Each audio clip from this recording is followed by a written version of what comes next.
আগের পার্টে তো দেখালাম আমরা বেনারস হিন্দু ইউনিভার্সিটির মিউজিক ডিপার্টমেন্টে দেখতে গিয়েছিলাম। তারপর ওখান থেকে বেরিয়েই চলে গিয়েছিলাম সারনাথ টেম্পেলে। আপনারা হয়তো শুনে থাকবেন বেনারসের বেশ কিছু জনপ্রিয় দর্শনীয় স্থানের মধ্যে এটা একটা। তো চারিদিকটা ভালোভাবে ঘুরে সারনাথের বেশ কিছু ইতিহাস জেনেই বেরিয়ে পড়েছিলাম এদিক ওদিক থেকে একটু শপিং করতে। তো তারপর ফিরে গিয়েছিলাম রুমে, কিন্তু রুমে আর ঢোকা হয় না, কারণ তখন চলছিল দশাশ্বমেধ ঘাটের গঙ্গা আরতি। আপনাদের তো আগের ভিডিওতে বলেছিলাম আমরা আগের দিন গঙ্গা আরতিটা নৌকা থেকে দেখছিলাম, তাই ওখান থেকে সেভাবে উপভোগ করতে পারিনি। তাই আজ আবারও এসেছি গঙ্গা আরতি দেখতে।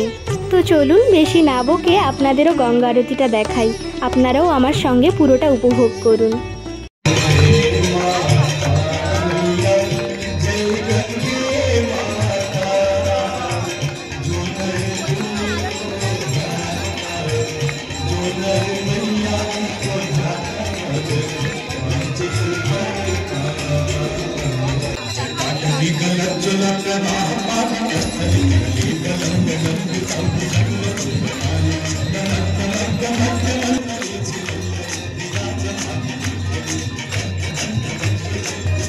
তো গঙ্গা আরতি দেখার পর আমরা চলে গিয়েছিলাম কিছু শপিং করতে, আর শপিংয়ের মাঝখানেই আমরা ট্রাই করেছিলাম বেনারসের বেশ কিছু স্ট্রিট ফুড।